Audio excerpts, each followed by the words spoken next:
오늘 본문은 바울의 2차 선교 여정에서 그 유명한 마게도니아인의 환상, 바로 환상 중에 마게도니아 사람 하나가 나타나서 마게도니아로 건너와서 우리를 도우라 함으로 인하여 바울 일행은 이제 배를 타고 유럽으로 건너가는 그러한 2차 선교 여정의 전환점을 이루는 말씀을 우리가 보게 됩니다. 우리는 이 말씀을 어느 정도 알고 있을 적에 바울이 오늘 우리가 같이 읽은 6절처럼 성령이 아시아에서 말씀을 전하지 못하게 하셨다. 그래서 마치 아시아의 선교를 실패한 것처럼 우리가 생각해서 아시아에서 도저히 안 되고 그래서 좌절 중에 어찌할 바를 알지 못하던 중에 마게도니아로 넘어가는 환상을 보고 갔다 이렇게 우리가 생각하기 쉽지만, 그러나 사실은 이 2차 선교 여정에 마게도니아 넘어가기 전에 갔던 도시들로서 오늘 나오고 있는 6절의 하반절에 그들이 부르기아와 갈라디아 땅으로 다녀가 7절 무시아 앞에 이르렀다는 이 세 도시 부르기아와 갈라디아, 무시아, 이곳들에서는 바울이 교회를 가는 곳마다 세우는 그러한 외적으로는 아주 순조로운 그 전도 여행의 여정은 이루어지고 있었다는 것이죠. 그래서 그곳에도 역시 교회를 세웠다. 그것이 왜냐하면 나중에 사도행전 뒷부분에 보면 또 갈라디아서에도 보면 부르기아와 갈라디아, 무시아 모두 나중에 사도행전 기록에 보면 교회가 세워져 있다는 것을 전제로 그들의 안부를 묻고 그들에게 권면하는 말씀들이 들어있거든요. 그러니까 이 도시들에서 선교를 실패한 것이 아니라 이 도시들에서도 역시 꾸준히 선교를 해 나가는데 문제는 무엇이었냐? 선교를 해 나가는데 그 마음에는 무언가 하나님이 이 길에 있어서의 어떠한 연장되는 계속 이어지리라는 확신이 들지 않는 그 내적인 확신, 이 내적인 인도하심에 대한 충분한 확신이 자꾸만 흔들리고 있게 되었다는 것입니다. 그 중에 물론 우리가 그 이유가 뭘까? 여러 가지로 많은 그러한 해석들이 있지만 한번 우리는 여기서 이 특별히 갈라디아를 갔다고 하는 것을 보면서 갈라디아서에 보면 4장 12절 15절에 바로 그곳에서 있었던 짤막한 사건에 대한 바울의 회고가 있습니다. 우리 한번 갈라디아서 4장 12절 15절 한번 찾아보도록 하겠습니다. 갈라디아서 4장 12절 15절 구약성경으로 신약성경으로 306면 갈라디아 4장 12절에서 15절 말씀 우리 같이 함께 봉독하겠습니다. 형제들아 내가 너희와 같이 되었은즉 너희도 나와 같이 되기를 구하노라. 너희가 내게 해롭게 하지 아니하였느니라. 내가 처음에 육체의 약함으로 말미암아 너희에게 복음을 전한 것을 너희가 아는 바라. 너희를 시험하는 것이 내 육체에 있으되 이것을 너희가 업신여기지도 아니하며 버리지도 아니하고 오직 나를 하나님의 천사와 같이 또는 그리스도 예수와 같이 영접하였도다. 너희의 복이 지금 어디 있느냐? 내가 너희에게 증언하노니 너희가 할 수만 있었더라면 너희의 눈이라도 빼어 나에게 주었으리라. 여기에서 13절에 보면 내가 처음에 육체 약함으로 말미암아 너희에게 복음 전한 것을 너희가 아는 바라. 뭔가 갈라디아에서 사도 바울이 육체 약함을 그들에게 보이면서도 그러나 내가 이렇게 약하지만은 나는 하나님의 복음을 전하러 여기까지 왔습니다. 라는 그러한 오히려 약함이 하나님을 찬송하고 하나님 앞에 절대적으로 자신의 신앙의 확실한 진실을 보여주는 계기가 된 그러한 말씀이 적혀 있고요. 14절은 너희를 시험하는 것이 내 육체에 있으되 이것을 너희가 업신여기지도 아니하고 버리지도 아니하다. 바로 너희를 시험하는 것이 내 육체에 있었다. 그래서 너희가 업신여길 수도 있었고, 아니 저 사람 왜 저래? 이럴 수도 있었는데 그렇게 하지 않고 오히려 정말 바울이야말로 이러한 육체의 약함을 가지고도 하나님의 살아계신 역사를 목숨을 걸고 선교하는 이 선포가 진실이 아니겠느냐. 갈라디아 교회가 그렇게 믿게 된 그 일이 있었다는 거죠.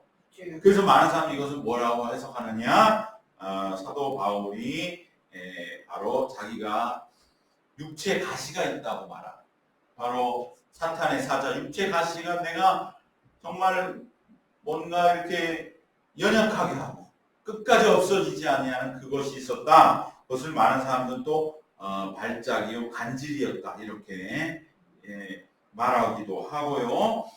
그도 그럴 것이 그가 육신적으로는 많은 고난을 겪고 우리 잘 아는 루스드라에서 죽을 뻔도 하고 돌에 맞아서, 그러니까 기절했다 깨어난 것이죠. 그런 일도 한번 겪고 또 말에서도 떨어지고 다메섹에서 육체적인 많은 고난을 당한 그것이 쌓여서 이러한 발작이 일어나는 그러한 것으로도 연결지을 수가 있습니다. 그래서 바로 많은 사람들이 이것을 아시아에서는 이제 바울이, 물론 갈라디아에서는 이러한 육신의 약함을 가지고도 복음 전하는 것을 좋게 받아들였지만, 은혜가 됐지만, 많은 경우에 소문들은 사도 바울은 육신적으로도 제대로 자기 한 몸 추스를 수 없는 사람이다. 그러한 소문이 퍼졌을 때에 그 바울 일행이 위축이 되는 거예요. 마음속에. 내가 또 이런 일이 일어나면 어떡하나. 현실적으로 어떤 예배를 인도한다든지 집회를 하고 있는데 거기서 간질을 일으킨다든지 쓰러져서 몸을 가누지를 못한다고 한다면 그 집회나 그 예배가 어떻게 되겠습니까? 그런 거에 대한 두려움이 바울에게 임하고 어찌해야 할지를 알지 못하는 그러한 상황들이 외적으로는 일어났다라고 보는 것이 여러 해석 중에 가장 설득력이 있고요. 그러나 오늘 이 갈라디아 말씀에도 보는 것처럼 사실 육신이 아프다고 하는 것이 복음 전파의 장애는 아니라는 거예요. 그런데 문제는 뭐냐? 자꾸 그것이 바울을 위축시키고 그것이 아시아에서의 활동에 대한 걸림이 되더라. 굳이 이렇게 여러 사람들한테 또 많은 그러한 어려움들을 주면서 꼭 내 아시아에서 복음 전파를 해야 되는가? 이러한 영적인 내적인 확신, 이것이 흔들리게 되었다는 것이고, 그것을 이길 수 있는 그러한 예수님의 영적인 그 어떠한 말씀하시는 것도 오히려 반대인 것으로 여겨지는, 그래서 예수님이 영적으로 마치 자신들의 길을 다른 곳으로 인도하는 것 같은 것을 바울 일행은 강하게 이제 감지하게 되었던 것이죠. 이처럼 우리의 믿음의 삶에는 내적인 확신, 그리고 영의 역사, 그리고 사명에 대한 거듭된 확증과 성령의 인도하심이 꼭 필요한 줄 믿습니다. 아무리 바울이라 할지라도, 아무리 가는 곳마다 교회를 세우는 탁월한 그러한 업적들이 빛난다 할지라도, 그리고 외적으로 여러 가지 방해 요인, 또 때로는 이적들, 수없이 많은 일들이 일어난다 할지라도 신앙인들에게 가장 중요한 것은 내면에 확신이 없으면 무너지게 되는 것을 기억하시고, 우리에게 하나님, 우리가 가는 믿음의 길에 분명한 주님의 확고한 그러한 사명에 대한 확증을 늘 샘솟게 하여 주시옵소서. 기도하는 우리가 되어야 할 줄로 믿습니다. 내적인 확신이 없으면 아무리 외적으로 여러 가지 역사가 있어도 무너집니다. 반대로 내적인 확신이 있으면 외적인 여건에 관계없습니다. 누가 뭐래도 밖에 어떠한 일이 일어나도 그 심령과 영혼은 굳건하고 흔들리지 않고, 오히려 그렇기 때문에 더 기도하고 더 매달리는 것이 바로 영적인 세계인 줄 믿습니다. 바울은 이것이 흔들리는 게 고민이었던 거예요. 자기가 뭐 갈라디아에서 망신을 당하든지, 그런데 그곳에 있던 교우들이 오히려 하나님께 감사하고 찬양하고 바울을 보살피고 돌보고 오히려 하나님을 더 찬양하는 그러한 일들이 일어났을지라도, 또 반대로 바울을 비웃고 정말 저가 정말 제대로 된 사도가 맞느냐, 그러면 어떻게 강단에서 저런 모습을 보일 수 있느냐, 여러 가지로 안 좋은 소문들이 있다 할지라도 바울은 그런 거에 흔들릴 사람이 아니거든요. 근데 그 내면이 흔들렸다. 정말 이 길이 맞는가, 여러 가지로 고민이 되었던 것입니다. 그럴 때 사도 바울이 참으로 얼마나 주님께 매달렸겠습니까? 주님 앞에 순교를 각오하고 낯선 땅을 골라 찾아다니며 목숨 걸고 선교하는 이 바울에게 이 일은 굉장히 큰 도전이요 시험으로 다가왔습니다. 그래서 바울이 매달린 결과 하나님은 오늘 말씀이 우리에게 분명히 증거하는 대로 더 가장 좋은 길로 응답하시는 하나님이신 줄 믿습니다. 그러니 이제 무시아까지 와서 그곳에서 사실 비두니아로 가는 길을 원했지만 그 길이 좌절이 되었습니다. 아시아로 더 들어가봤자 이 비두니아에는 이미 당신의 소문이 다 퍼져서 가서 선교해도 어려울 것이고, 뭔가 그러한 알 수 없는, 우리가 이 말씀으로만은 알 수 없는 일이 일어나서 좌절되었고, 드로아로 길이 열려서 드로아에 갔는데, 바로 이 드로아에서 놀라운 환상이 일어나고, 놀라운 하나님의 새로운 역사, 그야말로 이것은 엄청난 역사가 이제 세상을 바꾸는, 유럽이 오늘날 기독교가 이루어지는 바로 그 첫 출발이 되는 역사적인 일이 일어나는 그 변화가 있을 줄 누가 알았겠습니까? 바로 이 드로아가 어디이냐? 지금은 여러 가지 설이 있지만 이것은 항구이다. 분명한 것은 항구였고, 우리가 트로이의 목마로 잘 아는 트로이와 가까운 아주 10km밖에 떨어지지 않은, 10km 내지 15km 떨어지지 않은 곳에 있었다. 어떤 사람 그래서 아예 트로이가 드로아다 이렇게 말하는 사람도 있어요. 지금은 다 바뀌어서 그 지형도 물이 더 이렇게 빠져나가고 그랬던 지형도 있습니다. 그런데 하여튼지 간에 이 드로아에서 길이 열리게 되었던 것입니다. 우리의 인생에도 비두니아의 길이 막히더라도 드로아의 길이 있다는 것을 꼭 믿으시기를 바랍니다. 그래서 하나의 길이 막혔다 할지라도 하나님은 반드시 다른 길을 내신다는 걸 확신하는 우리 모두가 되어야 할 줄 믿습니다. 드로아에서 사도 바울은 어떻게 보면 좀 답답한 마음으로 기도했을지 모릅니다. 하나님, 왜 내가 이곳에 와야 했습니까? 그럴 때 하나님은 응답하시듯이 바로 마게도니아의 그 환상을 보여주셨습니다. 영적인 역사를 일으키신 것입니다. 그래요. 마게도니아인 하나가 나타나서 바다를 건너 우리로 마게도니아로 와 우리를 도우라 라는 그 환상을 보고 바울은 그곳에서 그만 다시 한번 정말 하나님의 확신한 응답, 답답할 때 길을 내주시는 하나님, 내 간구에 기도를 들으시는 하나님을 체험하고 정말로 이제는 바다 건너 마게도니아로 가는 그러한 새로운 사명의 길을 확신하게 되었던 것입니다.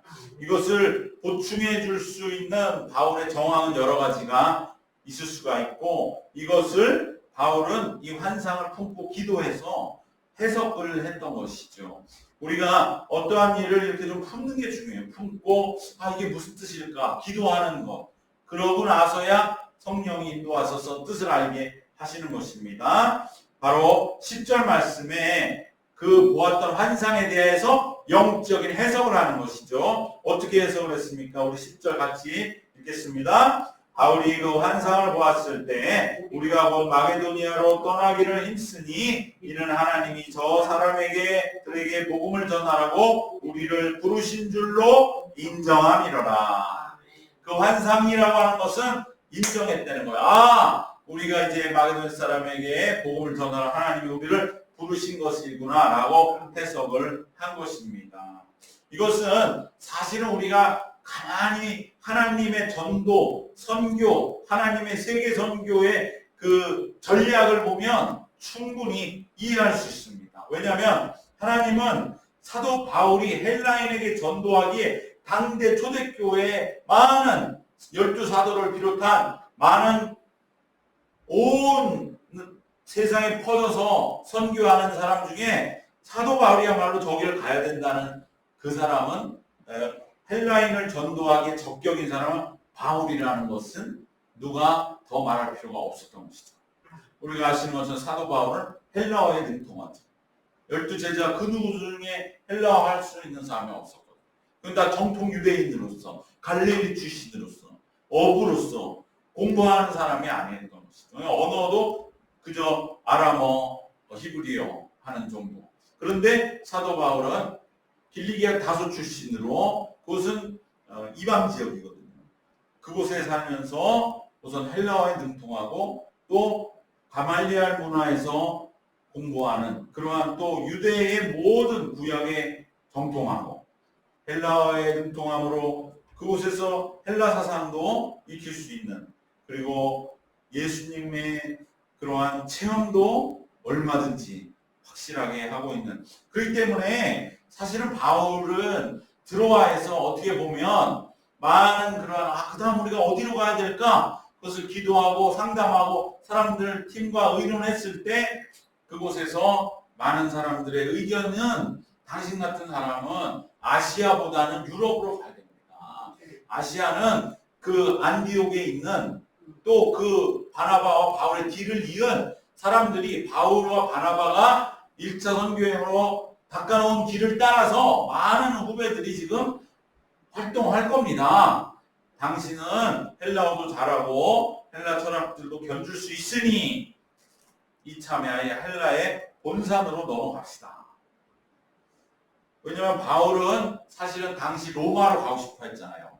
근데 이 로마는 헬라의 그 뒤에 있는 거죠. 그런데 헬라를 거치지 말고 지금 그리스죠.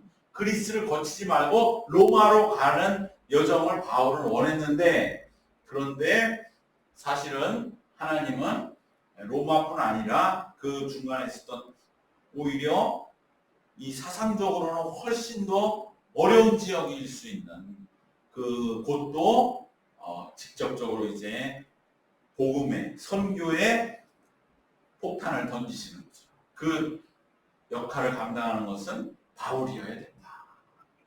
그러고 보면 충분히 이해되는 거죠.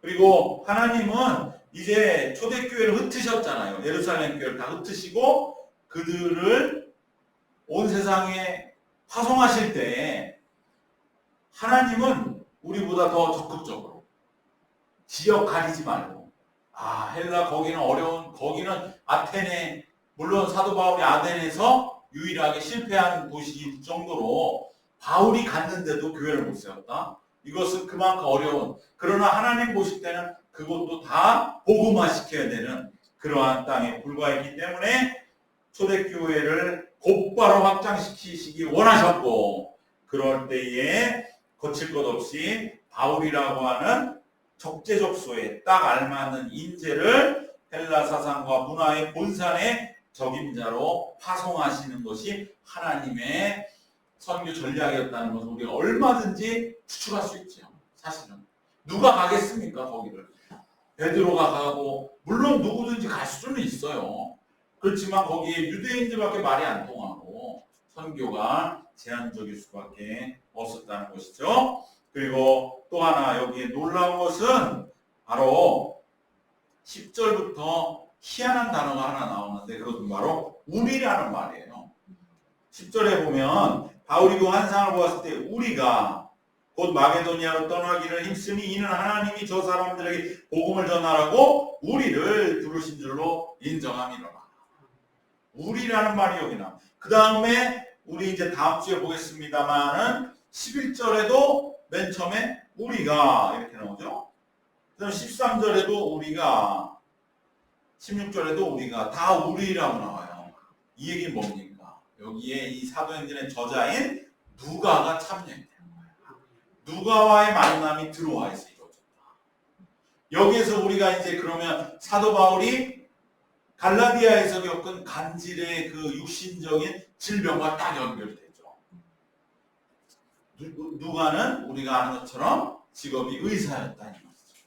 그러니까 사도 바울이 육신적인 약함으로 인한 핸디캡으로 아시아 선교에서 물러나고 드로아에서 어찌하여 알지 못하면서 질병 치유를 위해서 그곳에서 사람을 찾고 있을 때 이 누가라고 하는 누가의 출신은 안디옥이었다는 거예요.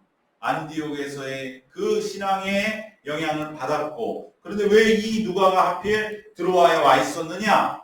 이 드로아는 이 헬라 지역 고대 의술의 중심지였다는 거예요. 그래서 히포크라테스의 활동지였고 그의 고향이 가까운 데 있었고, 그래서 이곳은 의학이 발달했다는 거예요. 그래서 의사 누가가 의학도 더 발달된 곳에서 배우고 유학생처럼 와서 활동하던 중에 고향 사람이라고 하는 사도 바울 일행을 만나고 그곳에서 자기도 믿음의 사람이 되고 바울이 이러한 일을 하는 것을 내가 옆에서 도와야겠다 하면서 바울이 합류하면서 사도 바울이 건강에 대한 두려움은 이제 한시름 놓게 되는 것이죠. 그러면은 이 아부가 맞는 느낌이 들죠. 아시아에서 건강 때문에 이제 선교가 이런 안 좋은 때로 이미지를 주고 그것이 퍼져서 어떻게 할까 하다가 아예 방향도 트시고 또 그 고민하던 문제 건강도 바로 의사를 붙여주심으로 인해서 해결함을 받는 놀라운 역사가 드로아에서 일어난 것을 보면서 하나님은 항상 한 번의 좌절을 그대로 두지 아니하시고 오히려 더 좋은 길로 인도하신다 라고 하는 것을 우리가 반드시 확신하시고 조금도 어떤 일에든지 낙심하거나 좌절하지 않는 우리의 믿음의 발걸음이 되어야 할 줄로 믿습니다. 오늘 말씀 세 가지로 함께 정리하겠습니다. 첫 번째로 바로 우리는 내적인 영적인 확증에 대한 내 삶이 주님께 인도함 받고 있다는 확증, 이것이 내 안에 흔들리지 않기 위해서 늘 기도해야 할 줄 믿습니다. 외적인 것보다도 내 안에 진정한 내가 가고 있는 길이, 사도 바울이 2차 전도여행 가는 그 길이 하나님이 허락하셔야만 가는 길이에요. 우리도 마찬가지입니다. 우리도 걸어가는 신앙의 길이 하나님 앞에서 확증을 받고 주님, 제가 가는 길에 주님이 인도하고 계신 줄 믿습니다. 더 확고한 믿음에 서서 담대하게 삶의 길을 헤쳐나갈 수 있게 하여 주시옵소서.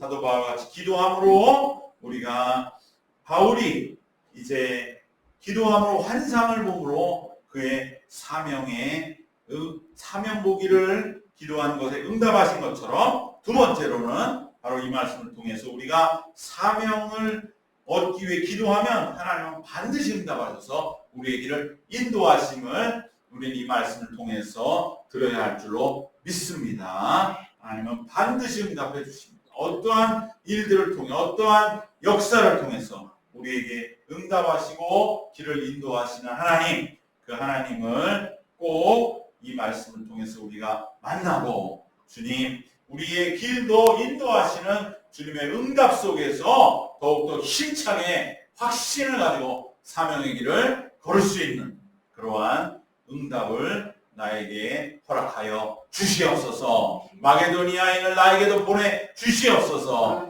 기도하는 우리가 되어야 할 줄 믿습니다. 마지막으로 때로 우리의 길이 좌절된다 할지라도 하나님은 더 복된 길로 인도하신다 라는 것을 기억하시고, 이들이 아시아 비두니아로 가는 길은 좌절됐다 할지라도 오히려 드로아에서 이제 진정으로 복된 정말 2차 전도 여행이라고 하는 것이 일어난 역사들은 너무나 영광스러운 그 길이었던 것을 우리가 잘 알고 있는 것처럼 하나님은 한 번의 좌절을 했다고 해서 우리를 그대로 두지 아니하시고 반드시 더 복된 길로 인도하심을 믿으시는 하나님의 말씀을 오늘 이 마게도니아인의 환상에서 보면서 하나님 우리의 길도 더욱더 복되게 인도하여 주시옵시고 인도하여 주실 줄 믿습니다. 이러한 믿음 위에서 남은 신앙의 길을 걸어가는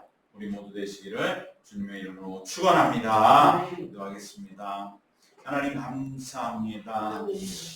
사도 바울이 주님의 귀한 복음을 전하며 역사를 일으킴에도 그의 마음에 있었던 흔들림, 그 흔들림을 너무나 고통스럽게 주님 앞에 부르짖었더니 주님은 그에게 마게도니아인의 환상이라고 하는 놀라운 응답을 통하여 그의 삶의 복의 길을 틀어주셔서 영광의 길을 걷게 하시는 일을 함께 나눌 수 있게 하심을 감사드립니다. 하나님 우리에게도 때로 막힌 길과 같은 것 같은 또 좌절된 삶의 형편과 같은 상황도 있다 할지라도 오히려 이것이야말로 하나님이 나에게 참으로 복된 길을 가도록 찾게 하시고 인도하시는 이끄심임을 믿고 분명하게 하나님의 인도하심을 구하고 확신하고 믿고 나아가는 우리의 신앙의 발걸음 되게 하여 주시옵소서. 하나님께서 지키시고 인도하여 주셨소. 우리의 남은 모든 생도 이와 같이